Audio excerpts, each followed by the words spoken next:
Good morning. Welcome to Holston Valley Unitarian Universalist Church. I am the Reverend Tiffany Sapp, the minister of this church, and my pronouns are she and her. I am so glad to be here with you today. Thank you for being with us as we contemplate the stories, ideas, and sources that give us inspiration to make meaning in our lives and live into our values. If you are visiting us for the first time, you are especially welcome. Our greeters at the welcome table can help you get oriented if you have any questions. And if you have little ones, our greeters can show you the way to the nursery, which is available during the service for children ages 6 and younger. Please be aware that our services are filmed and posted on YouTube, and there's a chance you might be seen in our YouTube video. If you want to make sure that you are not on camera, please sit in the perfume-free zone over here or in the section closest to the back table and the library. Our opening hymn is number 131 in the thicker gray hymnal, Love Will Guide Us. Please rise with us in body or spirit for hymn number 131.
Once upon a time, chemists believed they could transform lead into gold or death into life.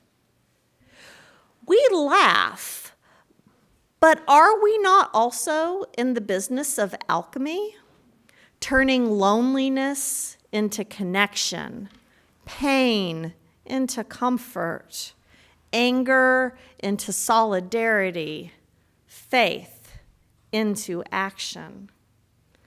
The subtle magic of church combines love with justice, creates hope out of fear, transforms individuals into a community. Here, we engage in holy alchemy, finding beauty in the ordinary and life in the present. Come, let us be transformed together. Please sit with us in stillness.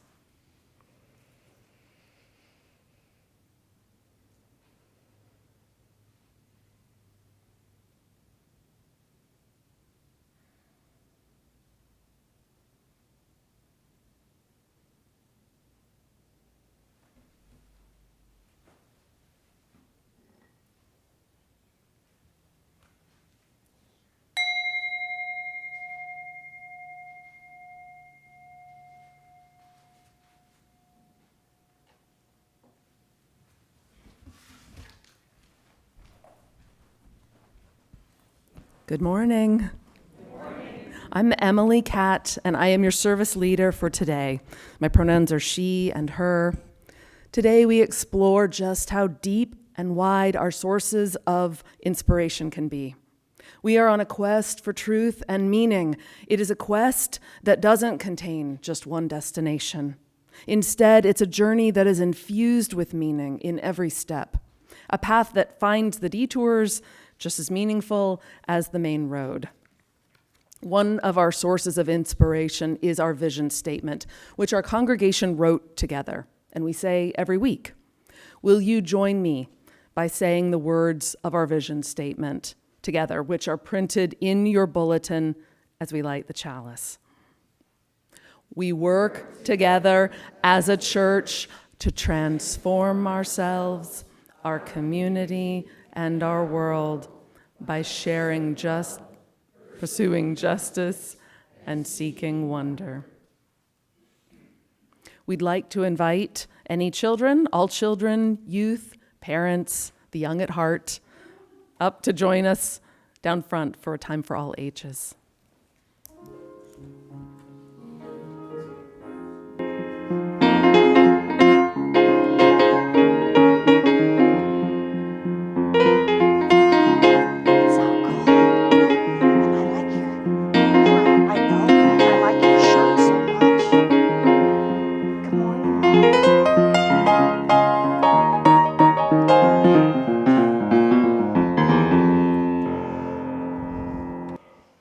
Good morning.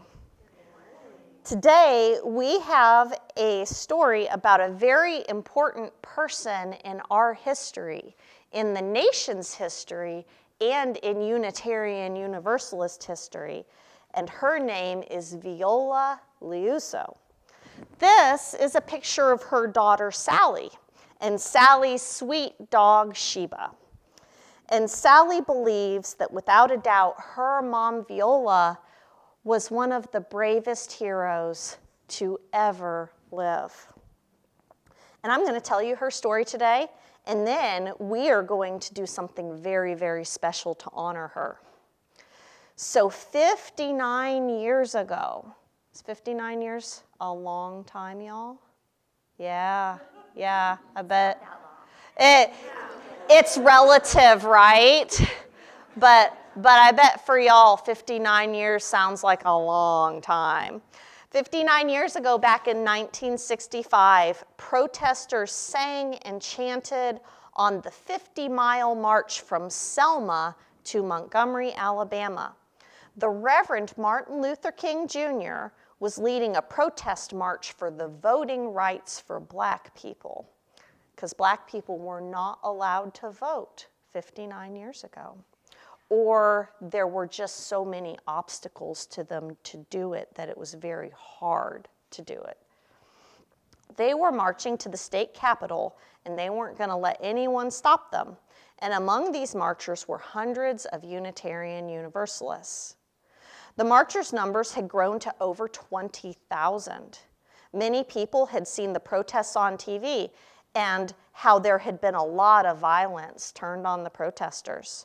Many had heard the call from Reverend King for lovers of justice to come to Selma and join the march. One of the many who saw and heard Viola Liuzzo was a 39-year-old white woman. She said to her family, "This is everybody's fight." She went to Selma to support the cause of civil rights, and she brought her car to Selma too, using it to pick up the old and the weak who started the march but could not finish. And after the march, she helped carpool supporters to the airport, the bus and train stations for their journey home. But Viola, she didn't make it home, and this is her story. Home for Viola was Detroit, Michigan. Once it had been Pennsylvania, where she was born, then Tennessee, and then Georgia. And her family moved to where her father and mother could find work, and that wasn't always easy for them to do. Viola's family struggled.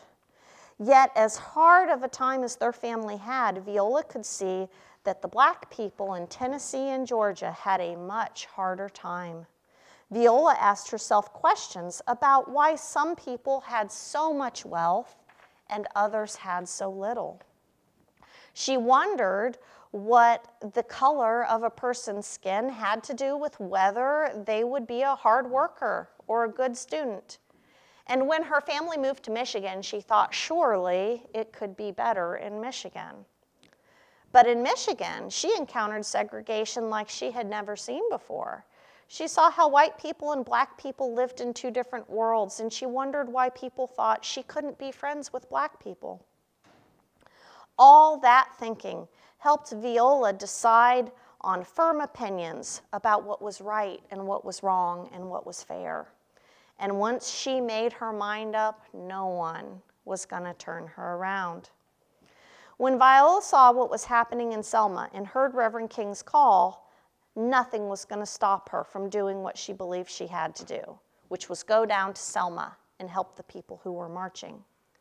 As a mother of 5 children, Viola had a lot of responsibilities at home. So when she made up her mind to go, she called her husband and told him her plans. And he was worried. He said, "Viola, it might be dangerous." "I know," she replied. "Viola, you might even get killed," he said.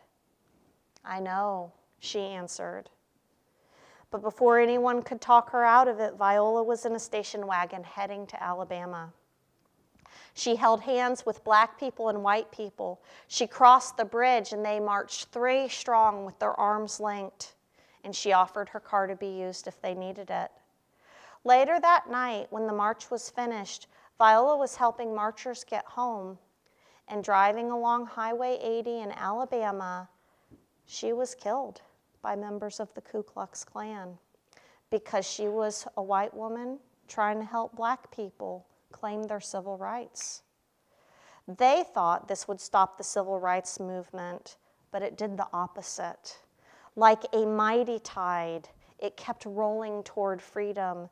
Many people were so upset by what happened to Viola that they put pressure on the legislatures in Washington, D.C., and they passed the Voting Rights Act of 1965.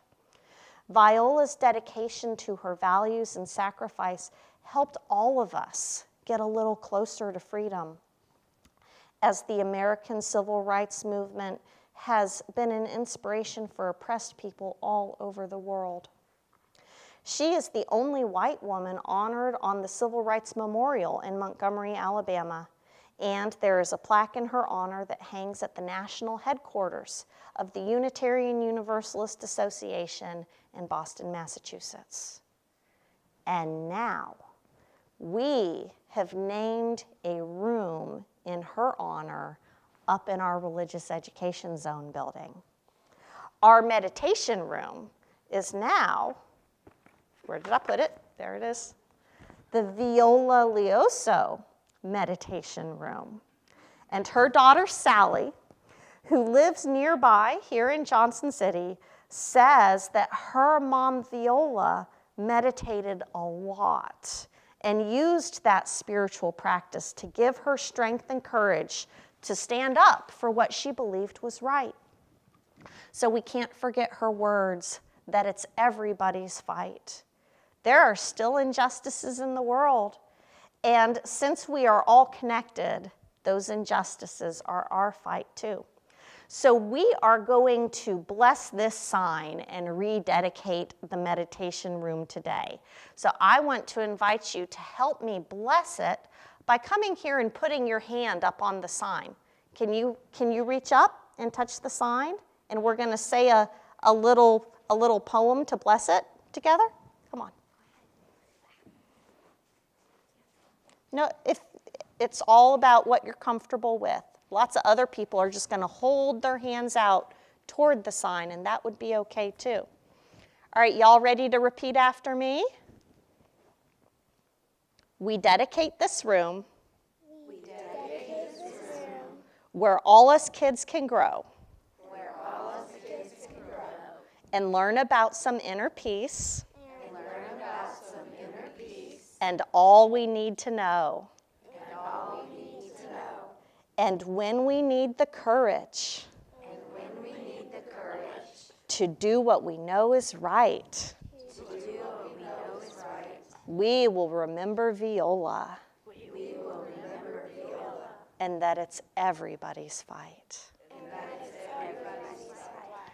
Great job, you guys. Thank you for your help, and you can go back to your seats.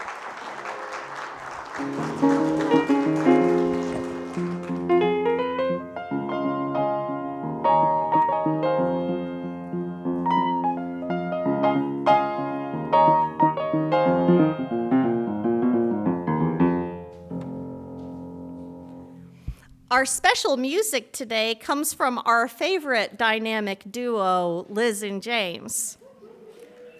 Yeah, we're in for a treat today, y'all. They played this jazzy piece at Liz's recital last year, and once they get set up, you'll get to hear Reflective Mood.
This week and every week, we return to the knowledge that whatever else is happening in this community and in the world, that there are those among us celebrating the greatest joys and the deepest of sorrows.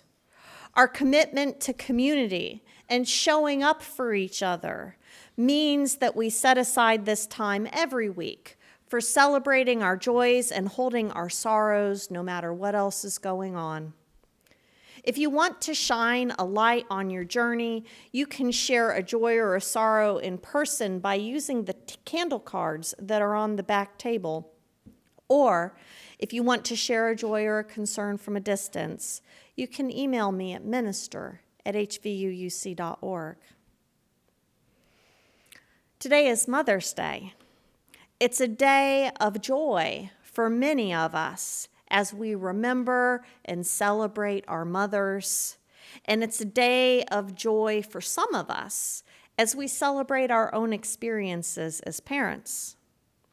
But it's also a complex day that brings about sorrows over mothers lost or mothers who were never really up for the job. And it's also a day of complexity for those of us who have struggled with infertility or experienced loss as a parent. And it's also a strangely gendered holiday as our understanding of motherhood, fatherhood, and parenting continues to evolve. In a lot of ways, a holiday like this highlights the absolute complexity of the human experience. And so I say to you that if today is a day of celebration for you, that we celebrate with you. And if today is a day of grief for you, we grieve with you. And if today is too complicated to name, then we will sit with you in that complexity. It is a less complicated joy to name these flowers that are here that were brought to us by Dana. And she's brought us flowers for many weeks from her garden. And I just want to name my gratitude of that for a joy. Yeah.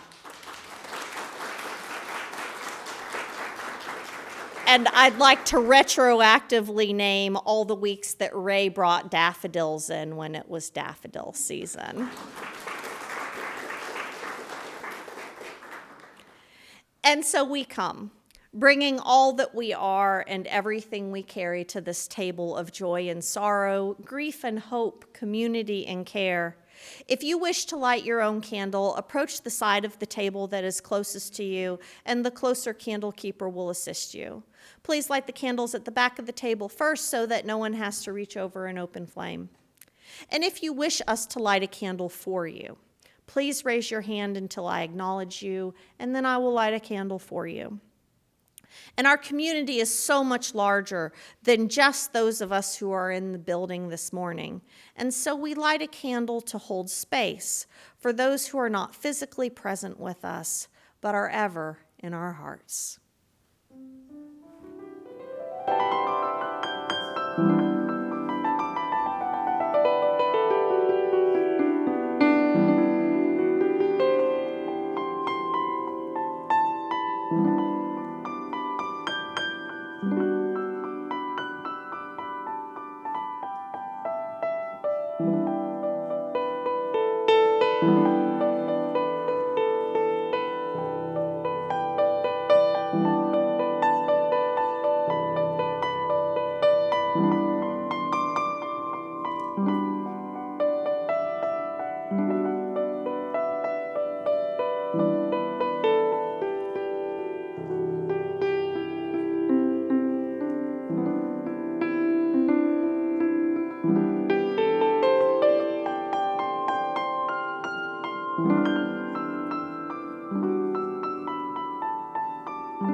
we light a final candle for all that remains unspoken in our hearts and minds.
The proposed revisions to the Unitarian Universalist Association's bylaws suggest replacing the 6 sources of Unitarian Universalism with a broad and inclusive statement as an alternative to the list that we currently have. This statement attempts to capture all the sources that we Unitarian Universalists can and do use in our quest for truth and meaning. Is it just a lot of words to say everything? Maybe. But the way that we give the idea of everything flesh might suggest a lot about who we are and where we're going. This is Article 2, Section C 2.3, Inspirations. Direct experiences of transcending mystery and wonder are primary sources of Unitarian Universalist inspiration.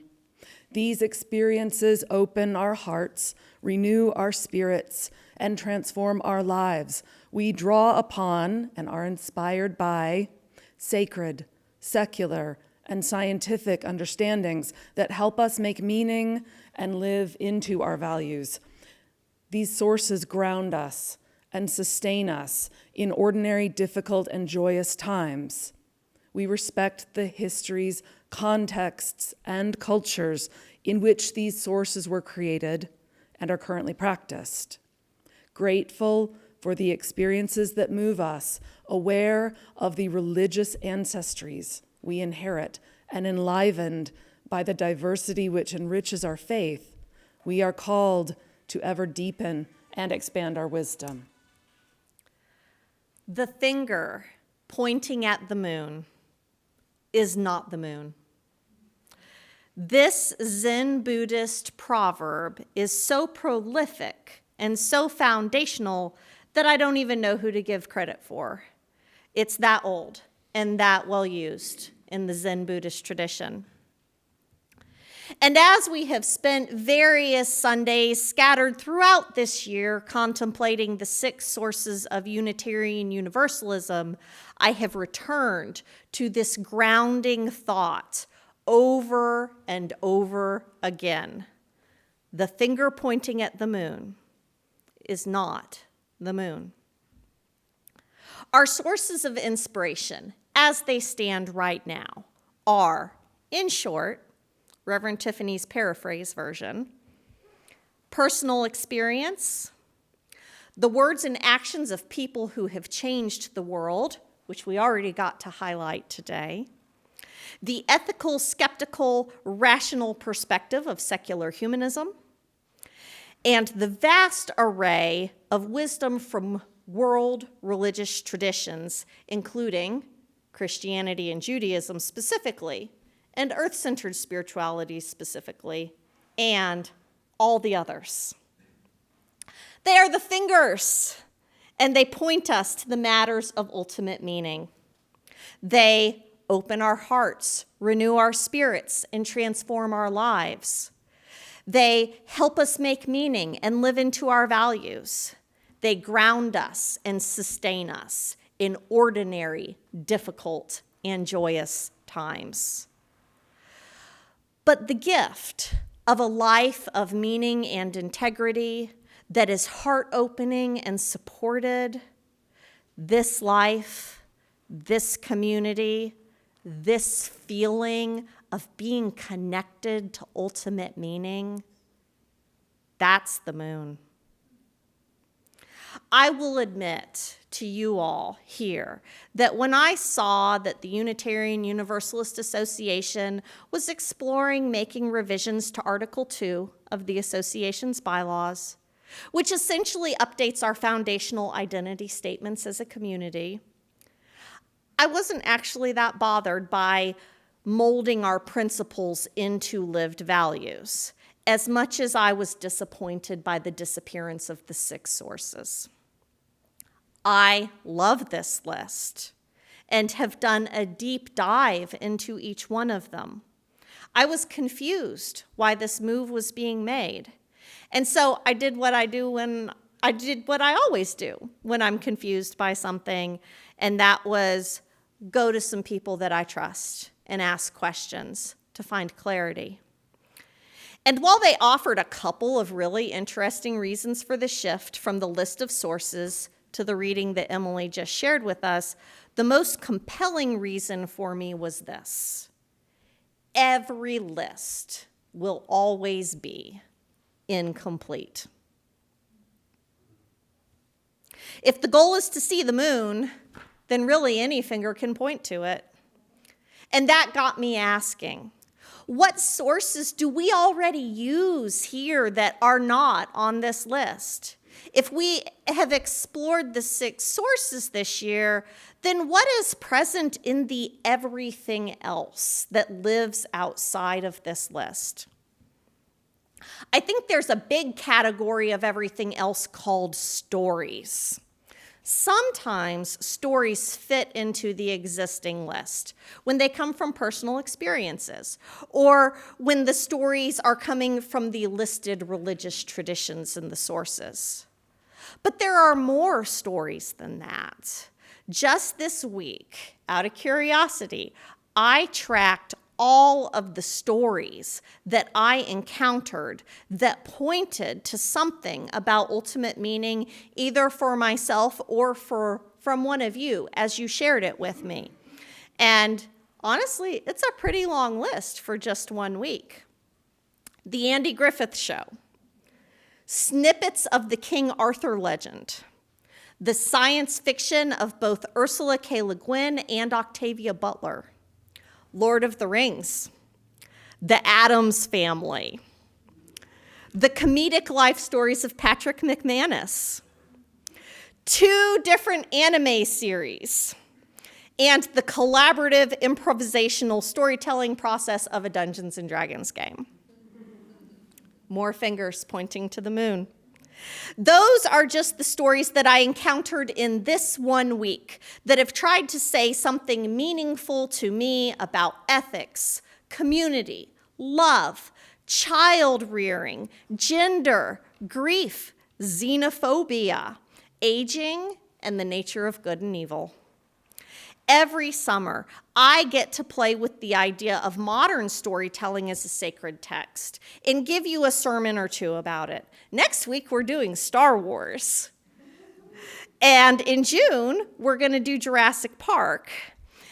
And in the past, we've explored Star Trek, The Muppet Show, and The Good Place. One of these years, I really want to figure out how to do more with the Marvel universe and maybe do something about She-Ra. But the point is, what we call pop culture is really just modern myth-making.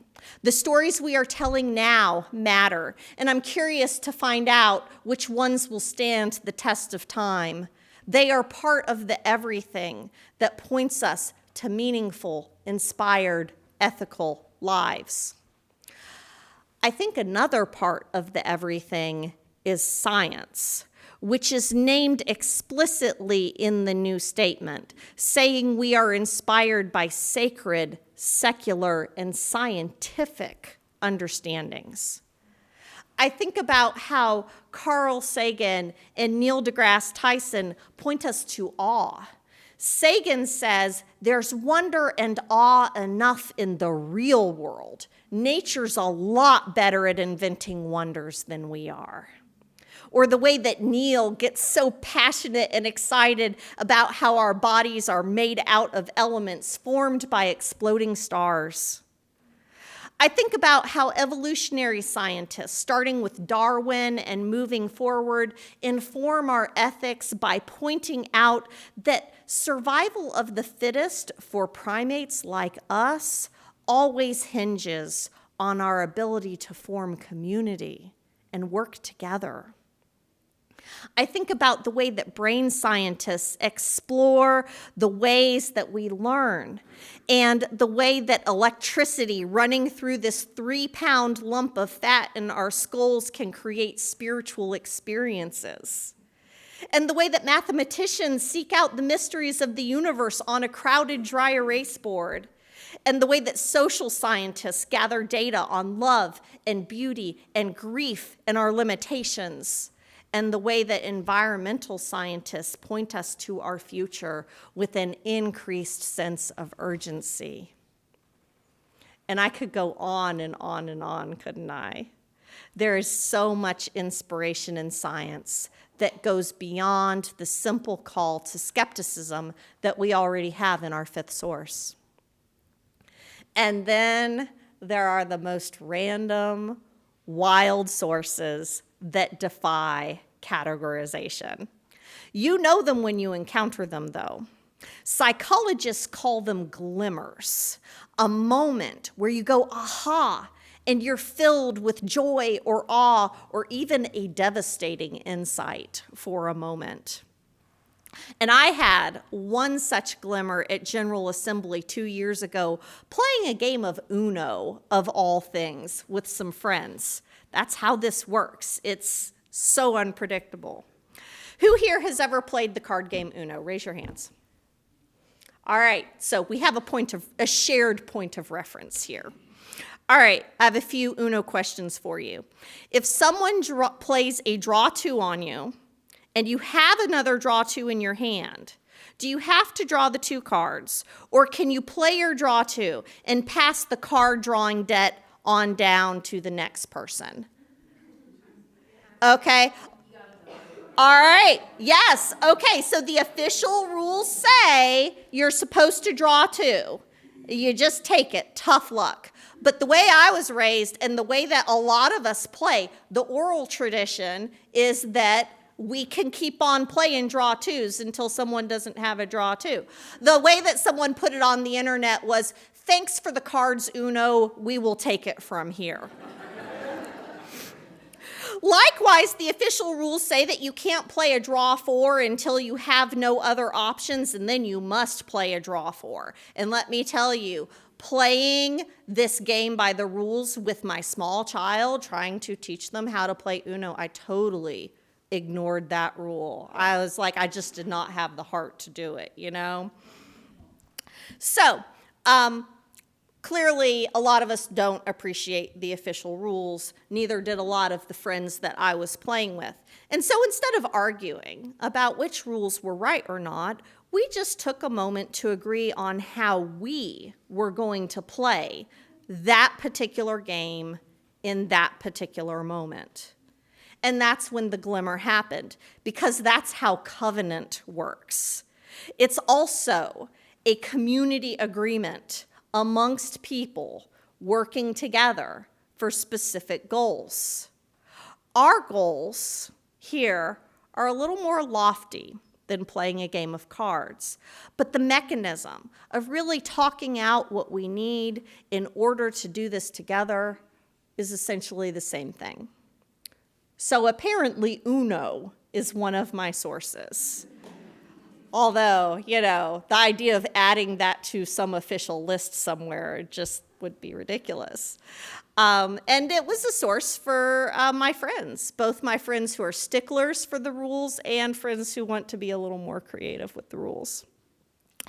And speaking of covenant, our covenant itself is a source for many of us.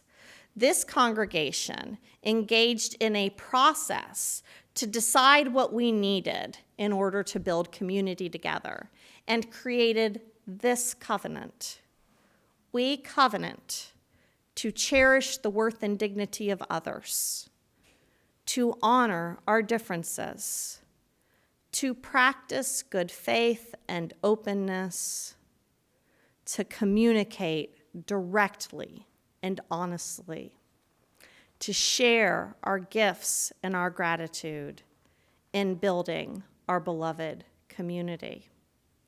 To live this covenant, we will be invitational and friendly, engage in hospitality, offer our best and assume the best in others, unite for our common good in social justice, respect a free pulpit, build and honor trust, engage in ministry and service to others, see conflict as an opportunity for transformation, talk to each other rather than about each other. That's a source. That is a big part of the everything. And it's something that we created here together, as is our vision statement that we say when we light the chalice. Our covenant, our vision, they inspire me and they direct my ministry. They are my North Star when I am not sure where to go in this complicated task of Unitarian Universalist leadership, which means that you, all of you, are often my inspiration as well. Your stories, your ethics, your passion, your lived experiences. Your stories of how you have overcome oppression and worked toward your own liberation. The insights that you share from your favorite song or poem or piece of art or fandom.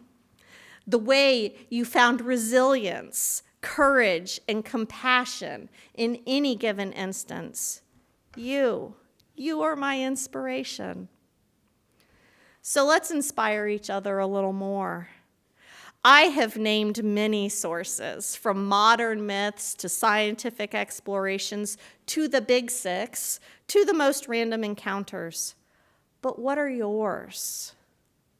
Call them out. Music. Nature. Storytelling. Xena the Warrior Princess. Yeah, we're similar ages. That was pretty formative for me too. Absolutely. Other sources. Children, our children. James. James is an inspiration. Color, absolutely. Activities, doing fun stuff, yes. Our cats. Our fur babies teach us so much, don't they? Travel, seeing different places, different experiences, different sets of wisdom. Communication with other people. You know, it's funny because we talk about personal experience being a source, but other people's personal experiences are also a source. I had this experience sitting right here listening to trombone and piano, and all of a sudden, like, the clouds moved away from the sun, and I felt the sunbeam like come right down on me as I'm listening to this music. And I can't put words into what that taught me or what I experienced. All I know is that I felt some kind of way, and I would call that a source. It's everything. It really is. Those thoughts were really great, and some of them definitely fit the list of our 6 sources, and some of them definitely do not. And I hope our exploration here today really does point out how wide the world of inspiration can be. This week, let's ask someone we respect or admire about their inspiration and try it out. Or explore something that you heard someone shout out today and see what it adds to your life. I began this exploration hoping to figure out for myself whether this proposed change was an improvement from the list of 6 sources or not. And so I want to read the statement again now that we've had a chance to explore a few of the facets of what can be covered in the everything. Direct experiences of transcending mystery and wonder are primary sources of Unitarian Universalist inspiration. These experiences open our hearts, renew our spirits, and transform our lives. We draw upon and are inspired by sacred, secular, and scientific understandings that help us make meaning and live into our values. These sources ground us and sustain us in ordinary, difficult, and joyous times. We respect the histories, contexts, and cultures in which these sources were created and are currently practiced. Grateful for the experiences that move us, aware of the religious ancestries we inherit, we are enlivened by the diversity which enriches our faith. We are called to ever deepen and expand our wisdom. That call to ever deepen and expand our wisdom really is what this revision is about. The 6 sources aren't eliminated, but are sprinkled everywhere within these sacred, secular, and scientific understandings, the religious ancestries that we inherit. But they've been expanded and deepened. They bring us closer to an immanent view of ultimate meaning that entices us to consider, what if everything was a finger pointing to the moon? And maybe, what if everything is the moon itself? May we see sources of wisdom and inspiration everywhere we look, and may we never stop looking.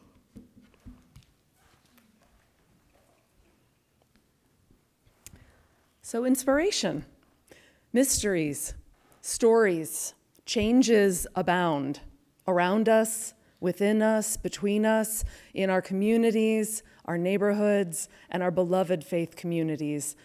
Changes abound. May we each find the balance point as we need, the balance point we need as we move through our ever-changing world. The balance between old and new, between the known and the unknown, between the familiar and the perhaps bold and risky possibilities that may be there waiting for us to notice. And I would like to invite Karis up here, please, to tell you all the details about another upcoming fun event for y'all to know about. So has anyone ever heard of the service auction? Well, our fabulous Cynthia Goodman purchased something from our service auction this year. She purchased some live entertainment for your visual and audio pleasure. And then she turned around and donated it right back to the church. So this Saturday, May 18th, she is throwing a soiree that she is calling a picking on the porch potluck party. So we're going to have an eclectic variety of music from myself, and I'm pretty sure every single person in this church that does music at all. From 4 to 5, it's going to be a lot of covers, some solo original music, and then from 5 to 6, it's going to be an open jam for anyone to come and play, sing, beat on a drum, clap your hands, dance, hoo-ha, hoot-nanny, whatever you want to do. And then, of course, it's a potluck, so we'll be having food. I think the doors are going to open at 3. I might be wrong, but I'm pretty sure they're opening at 3. And then you can start bringing food then. Of course, the music will run from 4 to 6, and if you would like to stay to clean up any of that afterwards, we have until 7 to get everything cleaned up. We are not advertising it to the public, but it is open to all of your friends and family. So please grab your neighbor, grab your cousin, grab your best friend, grab a stranger, and come on down Saturday, May 18th. Thank y'all so much.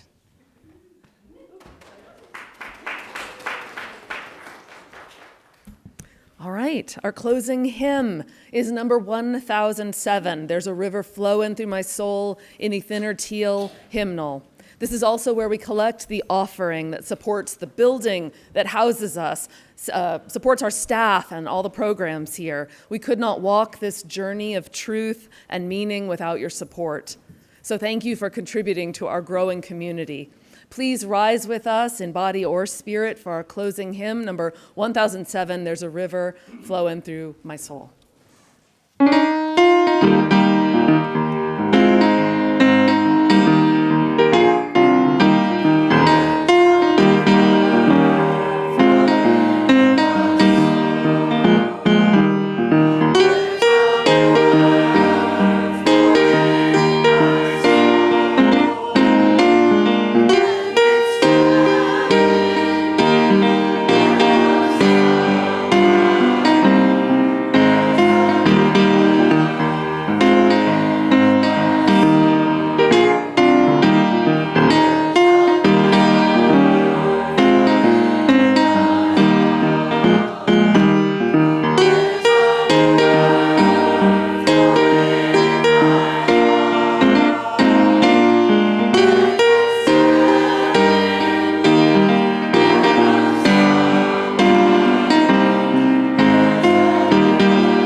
Thank you so much for your generosity this week and every week. Here's our benediction.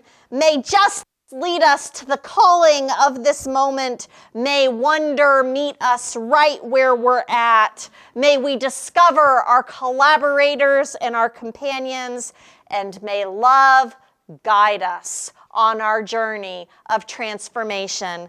Blessed be, amen, and go in peace.